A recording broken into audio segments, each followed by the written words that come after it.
లక్ష్మి ఎక్కడ ఉంటుంది అంటే 5 స్థానాలు చెప్పింది శాస్త్రం. ఈ 5 కూడా లక్ష్మీ స్థానములు అని. అందులో మొట్టమొదటిది ఆవు యొక్క వెనక తట్టు. గోవు యొక్క వెనక భాగంలో లక్ష్మీదేవి ఉంటుంది. మహాభారతంలో చెప్తారు, ఒకప్పుడు గోశాలలో ఉన్నటువంటి గోవుల దగ్గరికి వెళ్ళి అడిగింది లక్ష్మీదేవి, నేను మీ దగ్గర ఉంటాను అని అడిగింది. గోవులున్నాయి, నువ్వు చంచల స్వభావం ఉన్నదానివి, నువ్వు భక్తుల్ని పరీక్షించి వాళ్ళకి అహంకారం వస్తే వెళ్ళిపోతుంటావు, అందుకని మీకు మేము స్థానం ఇవ్వం అన్నది. కాదు కాదు, నేను అలా వెళ్ళడం వెనక రావడం వెనక ఒక తాత్పర్యం ఉంది, నేను లోకమాతని, నాకు స్థానం ఇవ్వకపోతే ఎలా అని అడిగింది ఆవిడ. అడిగితే అవన్నీ, మా పేడ ఎక్కడ ఉంటుందో అందులో ఉండు, మా మలస్థానమునందు నివాసముండు. అందుకే గోవు యొక్క పృష్ఠభాగం ఒక స్థానమైంది. నేను చెప్పట్లేదు, వ్యాసుల వారు భారతంలో చెప్పిన మాట. కాబట్టి మీరు భారతం పరిశీలించండి. గోవు యొక్క వెనక తట్టు యందు లక్ష్మీదేవి ఉంటుంది. అందుకే ప్రతిరోజు ఒక్కసారైనా గోవు వెనక తట్టు వంక చూసినవాడు, గోవుకి ప్రదక్షిణం చేసినవాడు, ఇంటి ముందు గోవు వెళ్ళిపోతుంటే గ్రాసము అంటే చేత్తో ఇలా కాసిని గడ్డి పరకలు పట్టుకుని ఎవడు పెట్టాడో వాడు సాక్షాత్ జగన్మాత అయినటువంటి లక్ష్మీదేవి దగ్గర నిలబడి పాయసాన్నం తినిపించినవాడే, ప్రత్యక్షంగా అమ్మవారికి పెట్టినవాడే. గోపృష్ఠము ఒక లక్ష్మీ స్థానం. రెండవది పద్మము. పద్మమునందు ఆవిడ ఉంటుంది. పద్మానని, పద్మాసని అని ఆవిడ ఎప్పుడూ పద్మ సంబంధం, పద్మంలో కూర్చుని ఉంటుంది. కాబట్టి పద్మము ఒక లక్ష్మీ స్థానం. మూడవది ఏనుగు యొక్క కుంభస్థలం.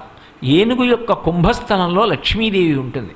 అలాగే నాలుగవది సువాసిని యొక్క పాపట ప్రారంభ స్థానం. సువాసిని పాపట తీస్తుంది.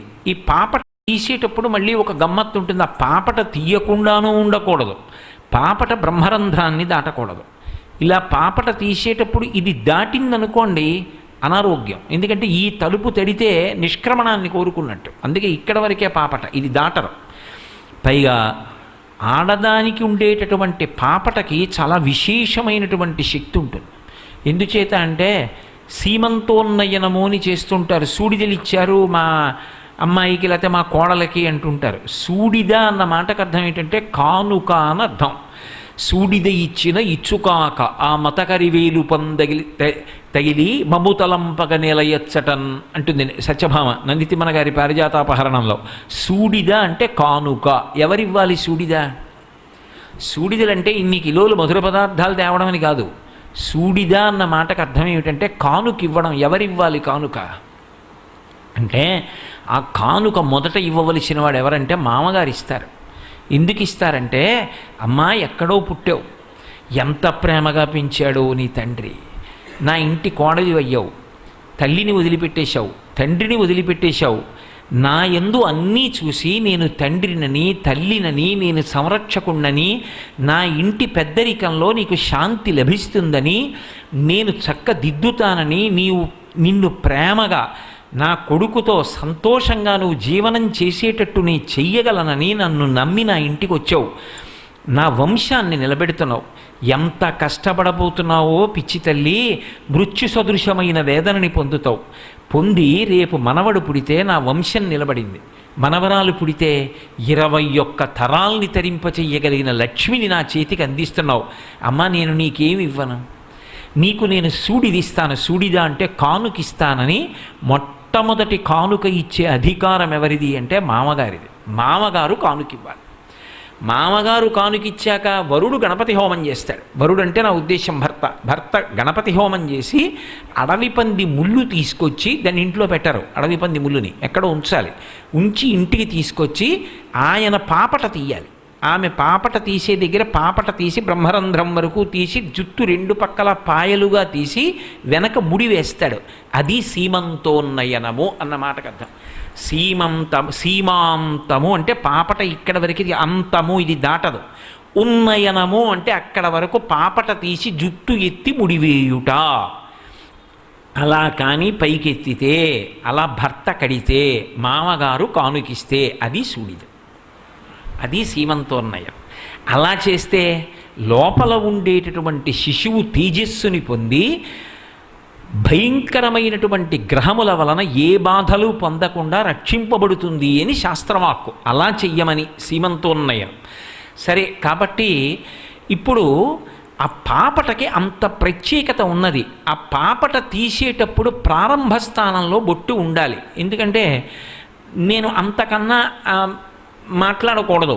ఒక్క విషయం మీరు గమనించండి, ఇక్కడ పెట్టుకున్న బొట్టు ఎప్పుడో అప్పుడు మరుగున పడుతుంది. మరుగున పడకుండా ఉండడం సాధ్యం కాదు.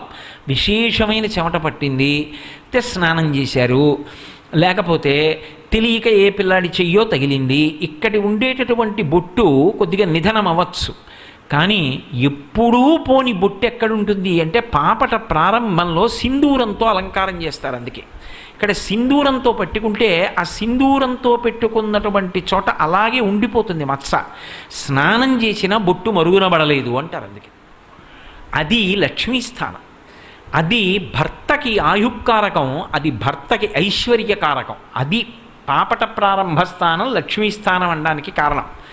5వది మారేడు దళం. మారేడు దళం చేత్తో పట్టుకొని ఇటు పడాలి అని ఆలోచించకుండా ఈయన పట్టుకొని వేసేస్తే ఓం నిధనపతయే నమః అని శివలింగం మీద వేశాను. ఆ మారేడు దళానికి అడుగున ఉన్నటువంటి ఈనెలు శివలింగానికి తగిలాయి. లక్ష్మీ కటాక్షం. మారేడు దళం బోర్లా పడింది, సరస్వతీ కటాక్షం. బోర్లా పడితే విద్య లభిస్తుంది, ఈనెలు తగిలితే లక్ష్మీ కటాక్షం వస్తుంది. మారేడు దళం ఎటు తగిలినా కూడా ఏదో ఒక కటాక్షాన్ని ఇస్తుంది. అందుకే మారేడు దళంతో శివార్చనకి అంత విశేషమైనటువంటి ప్రఖ్యాతి. అందుకని మారేడు దళం 5వ స్థానం. ఈ 5 కూడా లక్ష్మి యొక్క స్థానములు. అటువంటి తల్లి ఎంతమందికైనా కుమార్తెగా వస్తుంది. అందరూ లక్ష్మీ స్వరూపాలు. కానీ భర్త మాత్రం ఆమెకి ఎప్పుడూ ఒక్కడే. ఎవరు? నారాయణుడే భర్త. ఆమె నారాయణుణ్ణి చేరుతుంది. అడ్డు పెట్టారనుకోండి, అలా పెట్టిన వాడెవరో వాడు సర్వనాశనం అయిపోతాడు. అందుకే బంధువులందరూ కృష్ణునకు బాలిక నిత్తుమటంచు సేముషీ సింధువులై విచారముల్ చేయక వారలను అడ్డుపెట్టి దుస్సంధుడు రుక్మి కృష్ణుడెడతాల విరోధము చేసి మత్త పుష్పంధియ వేడి నిత్తు శిశుపాలన కంచు తలంచ నందుడై అంటారు. ఆమె ఏ అవతారంలో వచ్చినా ఆమె నారాయణుణ్ణి చెందుతుంది. రుక్మిణిగా వచ్చిందా కృష్ణ భగవానుణ్ణి చేరుతుంది ఆవిడ తప్ప అసలు వాళ్ళిద్దరి మధ్యలోకి వెళ్ళేటటువంటి ప్రయత్నం చేయకూడదు. వాళ్ళిద్దరూ అలా ఎప్పుడూ కలిసి ఉంటుంది ఆ స్వరూపం. అటువంటి తల్లి ఆ పాల సముద్రంలోంచి ఆవిర్భవించింది. ఎప్పుడైతే లక్ష్మి వచ్చిందో ఆవిడ చూసింది అని ఇంకా వేరే చెప్పక్కర్లా. ఎందుకని? నేను మీతో చెప్పా, ఓ పెద్ద మెరుపు మెరిసింది అనుకోండి, మెరుపు కాంతి అంతటినీ కప్పేస్తుంది. నేను ఇప్పుడు ఆ ఎదురుగుండా ఉన్న మేడెక్కి నించున్నాను అనుకోండి, నల్లటి మబ్బు పట్టింది అనుకోండి, కటిక చీకటిగా ఉంటుంది. అంత కటిక చీకటిగా ఉన్న స్థితిలో ఒక పెద్ద మెరుపు మెరిసింది అనుకోండి, ఆ మెరుపు అందరికీ కనపడుతుంది. లక్ష్మి కూడా అంతే. ఆమె లోకాన్నంతటినీ చూస్తుంది, లోకమంతా ఆమె వంక చూస్తుంది. అందుకే ఆమె లక్ష్మి అన్న పేరు పొందింది. ఇప్పుడు ఆ తల్లి ఆవిర్భవిస్తూనే అందరి వంక చూసి ఆమె లక్ష్మి కాబట్టి వెంటనే ఉత్సాహాన్ని పొందారు, సంతోషాన్ని పొందారు. అమ్మయ్యా, తల్లి ఆవిర్భావం అయింది. లక్ష్మి ఎక్కడ ఉన్నదో బాగా జ్ఞాపకం పెట్టుకోండి, అక్కడ సంతోషం ఉంటుంది. అసలు లక్ష్మీ కటాక్షం అన్న మాటకు అర్థం ఏమిటో తెలుసా? సంతోషంగా ఉండడమే లక్ష్మీ కటాక్షం. ఎన్ని ఉండనివ్వండి, ఎప్పుడు ఇలా ఇలా చెయ్యెట్టుకుని కుమిలిపోతూ ఏదో బాధపడుతూ ఏదో తనకి లేదని విషణ్ణ వదనంతో ఉంటున్నారనుకోండి ఆ ఇంట్లో వాళ్ళు, అప్పుడు వాళ్ళకి లక్ష్మీ కటాక్షం ఉందని చెప్పడం చాలా కష్టం. కానీ తనకి ఏది లేదన్న భావన చేత ఎప్పుడూ సంతోషంగా ఉంటాడు ఒక ఆయన. ఆయన నిజమైనటువంటి లక్ష్మీ కటాక్షం ఉన్నవాడు. ఆ సంతోషం కలగాలి. సంతోషం ఎప్పుడు కలుగుతుంది? నా మనసులో శూన్యం లేకుండా, అంటే నాకేదో లేదని ఏడుపు లేకుండా, ఏదైనా ఒకవేళ సమస్య ఉన్నా నేను ఈశ్వరుణ్ణి నమ్మి ఉన్నాను, ఆ ధైర్యం ఉండాలి. 2, అసలు నాకు ఇవ్వంది ఏమిటి ఈశ్వరుడు? నాకేమి ఇవ్వలేదు, నాకు ఏమి ఇవ్వలేదని నేను ఈశ్వరుణ్ణి అడగను. నాకు ఎప్పుడెప్పుడు ఏది కావాలో ఆయనకి తెలుసు. నాకు ఎప్పుడెప్పుడు ఏది కావాలో అది ఆయన అమరుస్తాడు తప్పించి నేను నోరు తెరిచి అడగక్కర్లేదు ఎవరిని. నాకేం కావాలో ఆయనకి తెలుసు. నాకు ఆకలిస్తే ఆయనకి అన్నం పెట్టడం తెలుసు. నేను ఉపన్యాసానికి వెడితే నాతో మాట్లాడించడం ఆయనకి తెలుసు. నేను పడుకుంటే నిద్ర పట్టించడం తెలుసు. నాకు ఒక కొడుకుని ఇవ్వాలని తెలుసు. నాకు ఒక కూతురిని ఇవ్వాలని తెలుసు. ఇద్దరిని ఇచ్చాడు. నాకు ఇల్లు ఇవ్వాలని తెలుసు. నాకు బట్టలు ఇవ్వాలని తెలుసు. నాకు అన్నం ఇవ్వాలని తెలుసు. నాకు బుద్ధిని ఇవ్వాలని తెలుసు. వాడు నాకేమి ఇవ్వలేదు. వాడు నాకేమి ఇవ్వలేదని నేను ఏడవను. నాకు ఎప్పుడు ఏది కావాలో అప్పుడు అది ఇస్తాడు. మీరు ఒక్కటి ఆలోచించండి. అందుకే సంతృప్తి దేని చేత వస్తుంది అంటే ఒక మాట చెప్తారు. ఎన్ని కోట్లు ఉండనివ్వండి, ఇంట్లో చిన్న పిల్లవాడు పుడితే వాడు బయటికి ఎడుతున్నప్పుడు వాడి పాదానికి సరిపోయే చెప్పుకుంటారా? ఇంత డబ్బున్న వాళ్ళని రేపు పొద్దున్న 25 ఏళ్ళు వచ్చి పిల్లాడి పాదం ఇంకా పెరగదు అన్నప్పుడు ఎంత చెప్పు అటువంటి చెప్పులు కొనేస్తామంటారా? డబ్బులు ఉన్నాయని పెద్ద చెప్పులు కొంటారా? డబ్బులు లేవని చిన్న చెప్పులు కొంటారా? రెండూ ఉండవు. కాలికి సరిపడా చెప్పు ఉండాలి. లక్ష్మీదేవి అనుగ్రహం. నాకు అవసరం వచ్చింది, నేను ఒకరి దగ్గరికి వెళ్ళి ఇలా అడగక్కర్లేదు. నాకు ఇది ఉంటే బాగుండేమో అని నాకు ఒకటి అనిపిస్తే దాన్ని ఎలా చేకూర్చాలో ఈశ్వరుడికి తెలుసు. నా దగ్గర దానికి కావలసినటువంటి ద్రవ్యం ఉండక్కర్లేదు. ద్రవ్యం ఉండి కొనడం వేరు, ఈశ్వరుడు అమర్చడం వేరు. మీరు ఆలోచించండి. అందుకే మీరు మహాత్ముల జీవితాలు పరిశీలించండి. మహాత్ముల జీవితాలలో ఎప్పుడు ఏది జరగాలో దాన్ని ఈశ్వరుడు నెత్తికెత్తుకుంటాడు. వాళ్ళు నెత్తికెత్తుకోరు. త్యాగరాజస్వామి వారి జీవితంలో ఆయన కూతురు పెళ్ళి ఎవరి నెత్తికెత్తుకున్నాడు? రామచంద్రమూర్తి నెత్తికెత్తుకున్నాడు. ఆయన ఏం చేశాడు అంటే ఎవరో దూరం నుంచి ఓ రామచంద్రమూర్తి చిత్రపటాన్ని పట్టుకొచ్చారు. ఆయనకి రాముడి ఫోటో కనపడలేదు. అంత దూరం నుంచి నా కోసం నడిచొచ్చావా, నన్ను పాలింపగా నడచి వచ్చితివా అని పొంగిపోయాడు. యోగరతోవా భోగరతోవా సంగరతోవా సంగవిహీన యస్యద్బ్రహ్మణి రమతే చిత్తం నందతి నందతి నందత్యేవ. ఎప్పుడూ సంతోషమే. ఆ సంతోషం ఉంటుంది కాబట్టే వాళ్ళు అన్నీ చేయగలరు. ఆ సంతోషం ఉండకుండా ముందు అన్నిటికీ భయపడతాం కాబట్టే మనం చేయలేకపోతాం. లక్ష్మీ కటాక్షం ఉన్నది అన్న మాటకు అర్థం అది. ఎవరి యందు లక్ష్మీ కటాక్షము విశేషంగా ఉంటుందో వాళ్ళు అనితర సాధ్యమైన కార్యాలు చేస్తారు. అందుకే 32 సంవత్సరాల్లో శంకర భగవత్పాదులు యావత్ భారతాన్ని పాదచారి అయి పర్యటించారు. ఆయన్ని చంపేద్దాం అనుకున్న వాళ్ళ దగ్గరికి కూడా వెళ్ళి పరమ ప్రశాంతంగా మాట్లాడి స్నేహశీలతని పొంది అవైదికమైనటువంటి వాదనలను ఎన్నిటినో ఖండించి వేద ప్రమాణాన్ని నిలబెట్టి వేదాంతర్గతమైన అద్వైత సిద్ధాంతాన్ని ఆవిష్కరించి ఇవాళ మనం చేసుకుంటున్న శ్రీరామనవమి, కృష్ణాష్టమి, ఈ తిథులన్నీ నిలబడ్డాయంటే శంకరాచార్యుల వారు పెట్టిన భిక్ష. అంతటి మహానుభావుడై ఎన్ని స్తోత్రాలు ఇచ్చారు, ఎన్ని ప్రకరణాలు ఇచ్చారు, ఎన్ని గ్రంథాలు ఇచ్చారు, ప్రస్థానత్రయానికి భాష్యం ఇచ్చారు, ఎంత తపస్సు చేశారు, ఎంత త్యాగశీలి అయి నిలబడ్డారు.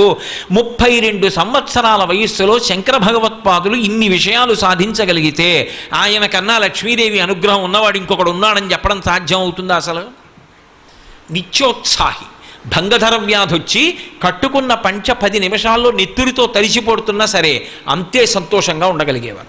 ఆయన లక్ష్మీ కటాక్షం ఉన్నవాడు. ఆఖరికి సింహిక ఎదురొచ్చిన సురస ఎదురొచ్చి నిన్ను నేను తినేస్తానన్నా సరే ప్రహృష్టవదన శ్రీమాన్ ఇదం వచనమబ్రవీత్ అంటారు హనుమ గురించి సుందరకాండలో. పరమ సంతోషంగా మాట్లాడతారు, తప్ప బెంగపెట్టుకోరు. అలా ఎవరు నిలబడగలడు అంటే అది ఒక్క పిల్లవాడికి చెందుతుంది, భక్తుడికి చెందుతుంది.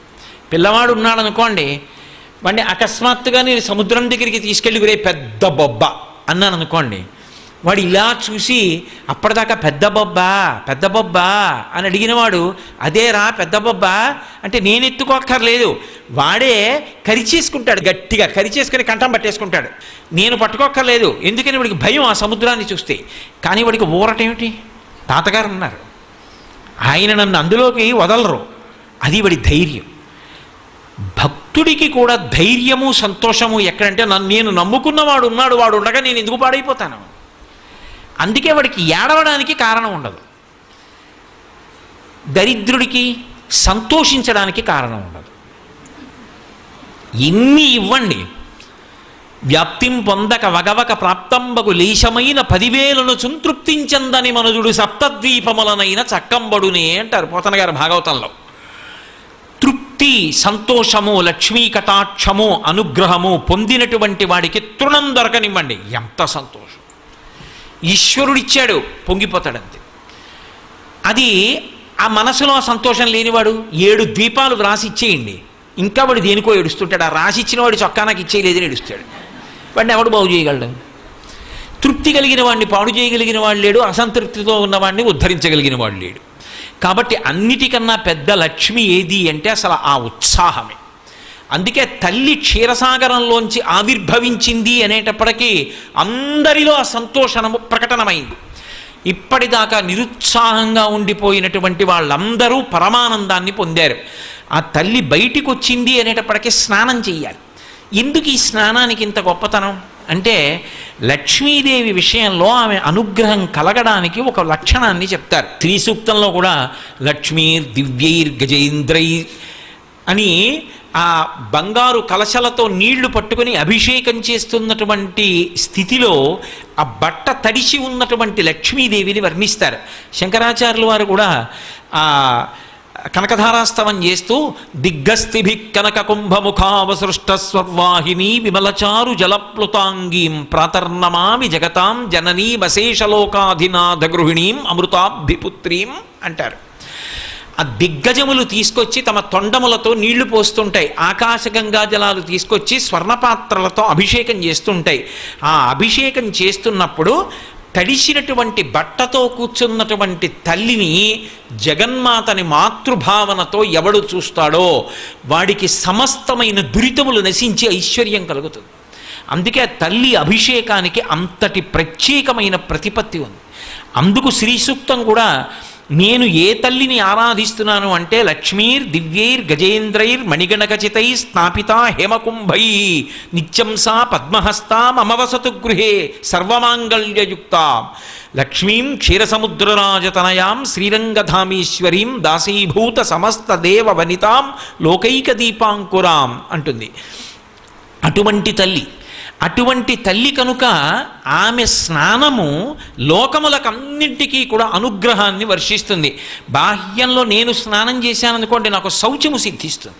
కానీ భగవంతుడికి చేయించేటటువంటి స్నానము కేవలము ఆయన శౌచము కొరకు కాదు. అందుకే ఏదైనా విశేషమైనటువంటి విభూతిని కట్టపెట్టడానికి చేయించే స్నానాన్ని అభిషేకము అని పిలుస్తారు.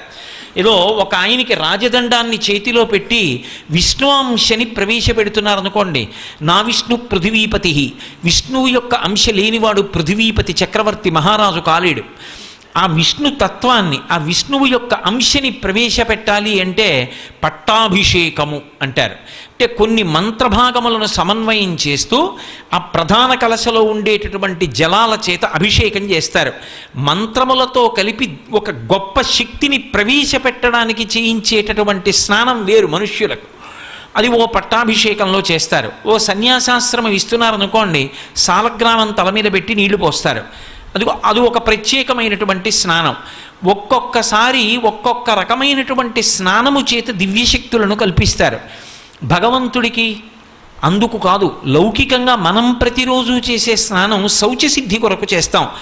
బాహ్యమునందు శౌచం, ఆంతరమునందు భగవన్నామముల చేత స్నానాన్ని అనుసంధానం చేస్తే దాని చేత ఆంతర శౌచము కలుగుతుంది అని. కానీ అమ్మవారికి స్నానం చేయించడం ఆమెకి ఏదో శుద్ధి లేదనో, లేకపోతే స్నానం చేస్తే శౌచం వస్తుందనో కాదు. ఆమెకి స్నానం చేయిస్తున్నాము అంటే కేవలము ఆమెకి ఆ అభిషేక మంత్రముల చేత జరుగుతున్నటువంటి స్నానము చేత లోకమంతా కూడా చల్లబడుతుంది. శివాభిషేకం జరిగింది అంటే శివలింగం చల్లబడితే లోకం ఎలా చల్లబడుతుందో అలా ఆ తల్లికి జరిగిన అభిషేకము చేత లోకమంతా చల్లబడుతుంది. చల్లబడ్డం అంటే నాకు అవసరం ఉంది, కోర్కె కాదు, అవసరం. ఆ అవసరం తీరలేదు. సాధారణమైన ఒక ధర్మబద్ధమైన విషయాన్ని ఆవిష్కరించడానికి ఉదాహరణ చెప్తున్నాను. నాకు ఓ కొడుకు పుట్టాలని కోరికుంది ఒక ఆయనకి. అది దోషమేం కాదు. వంశవృద్ధి కొరకు తన తర్వాత కూడా సింహాసనానికి నీరాజనం ఇచ్చేవాడు ఉండాలని, ఓ కొడుకు కలగాలని కోరుకున్నాడు. ఇప్పుడు అది అవసరం, వంశాభివృద్ధి కొరకు కాదు. ధర్మపత్నిని స్వీకరించాడు ధర్మ ప్రజాపత్యర్థం అని. ఆ కొడుకు కలగాలన్న కోరిక తీరనంత కాలం లోపల వేడి. ఇప్పుడు ఆ కొడుకు పుట్టాడు, కోరిక తీరిపోయింది, అమ్మయ్య నా మనసు చల్లపడిందండి అంటాడు. ఇప్పుడు అందరి మనసులు చల్లబడ్డాం అంటే అందరి అవసరాలు తీరడం ఎక్కడి నుంచి వస్తుంది అంటే తల్లి అభిషేకంలోంచి వస్తుంది. అందుకే లక్ష్మి ఆవిర్భవించింది అంటే వీళ్ళందరూ వచ్చి వరుసగా సాష్టాంగ నమస్కారాలు చేయలేదు, లేకపోతే ఆవిడ మీద స్తోత్రాలు చేయలేదు. మొట్టమొదట ఏది చేశారు అంటే ఆవిడికి అభిషేకం చేయించారు. పోతన గారు మహానుభావుడు. పోతన గారికి శ్రీ విద్యా సంప్రదాయం తెలియదు అనుకుంటే అంతకన్నా సాహసం ఇంకొకటి లేదు. వారు ఏదైనా ఒక విషయాన్ని రచన చేశారు అంటే అందులో నిగూఢమైనటువంటి తత్వాన్నంతటినీ ఆవిష్కరిస్తారు. అందుకే ఆ తల్లి అభిషేకానికి అంతటి ప్రాధాన్యత. ఇప్పుడు ఆ తల్లి అభిషిక్తురాలైతే ఇంద్రుడు మళ్ళీ తిరిగి రాజ్యాన్ని పొందుతాడు. అందుకే త్వరపడిన వాడెవరంటే ఇంద్రుడు. మళ్ళీ ఉత్సాహం వచ్చింది ఆవిడ రాగానే. ఆవిడ కాంతి తళుక్కని మెరవగానే ఉత్సాహాన్ని పొందాడు. గబగబా వెళ్ళి రత్నములు పొదగబడినటువంటి పీఠాన్ని తీసుకొచ్చి అమ్మవారి స్నానానికి సమర్పించాడు. సమర్పించగానే దేవతల యొక్క భార్యలందరూ గబగబా వెళ్ళి తీర్థజలాలన్నిటినీ కూడా తీసుకొచ్చి బిందెలలో సిద్ధం చేశారు. అందులో పల్లవములను ఉంచాలి. మర్యాకు మొదలైనటువంటి పల్లవములను తీసుకొచ్చి ఉంచుతారు. మీరు దేవీ భాగవతం చదివితే అందులో అమ్మవారి యొక్క కలశలలో పెట్టేటటువంటి పల్లవములను గురించి వర్ణిస్తారు. భూదేవి లేచి ఆ స్నాన కలశలో ఉంచవలసినటువంటి పల్లవములను ఇచ్చింది. గోవులు అమ్మవారి అభిషేకంలో వాడవలసినటువంటి పాలు, పెరుగు, నెయ్యి మొదలైనటువంటి పదార్థములను తీసుకొచ్చి ఇచ్చాయి. అలాగే నాగులు తేనె తీసుకొచ్చి ఇచ్చారు. గంధర్వకాంతలు నృత్యం చేశారు. గంధర్వులు పాటలు పాడారు. మేఘములు గొప్ప ఆ మంగళధ్వనులను చేశాయి. అందరూ ఇంత కోలాహలాన్ని ఎందుకు ప్రకటించారు అంటే ఆ తల్లి అభిషేకమునకు అంత ప్రశస్తి ఉంది, అంత గొప్పతనం ఉంది. అందుకే అందరూ అన్నీ అమర్చారు. అమర్చిన తరువాత తల్లికి అభిషేకం జరిగింది. అభిషేకం జరిగిన తర్వాత కట్టంగ పచ్చని పట్టుపుట్టపు దోయి ముదితకు తెచ్చి సముద్రుడిచ్చే. మరి క్షీరసాగరం తండ్రి కదూ, తన కూతురు ఇప్పుడు అవతారంలో తనకి కుమార్తెగా వచ్చింది. తానెంత అదృష్టాన్ని పొందాడు. క్షీరాబ్ధితనయ అని పిలుస్తున్నారు. ఇప్పుడు తనకు ఒక యశస్సు, ఒక కీర్తి లభించింది. అందుకే ఆవిడ కట్టుకోవలసినటువంటి పచ్చని పట్టుపుట్టాన్ని గబగబా వెళ్ళి ఆ పాల సముద్రం, ఆ క్షీర సముద్రం తీసుకొచ్చి ఆవిడికి సమర్పించింది. కాబట్టి కట్టంగ పచ్చని పట్టుపుట్టపు దోయి ముదితకు తెచ్చి సముద్రుడిచ్చే. దిగ్గజములన్నీ కూడా గంగాజలాల్ని తీసుకొచ్చి తమ తొండములు జాపి ఆ కలశములతో అమ్మవారికి అభిషేకం చేస్తున్నాయి. ఆమె ఆవిర్భవించినటువంటి ఉత్తర క్షణంలో దేవతలందరూ కూడా పరమ ప్రశాంతతని పొందారు. తిరిగి వారికి ఐశ్వర్యము లభించింది అన్న మాట ఇంకా వేరుగా చెప్పవలసిన అవసరం లేదు. ఎప్పుడైతే ఆ తల్లి మళ్ళీ క్షీరసాగరంలోంచి ఆవిర్భవించిందో ఎవరెవరు లక్ష్మీ కటాక్షమునకు పాత్రులో వాళ్ళందరూ లక్ష్మీ కటాక్షాన్ని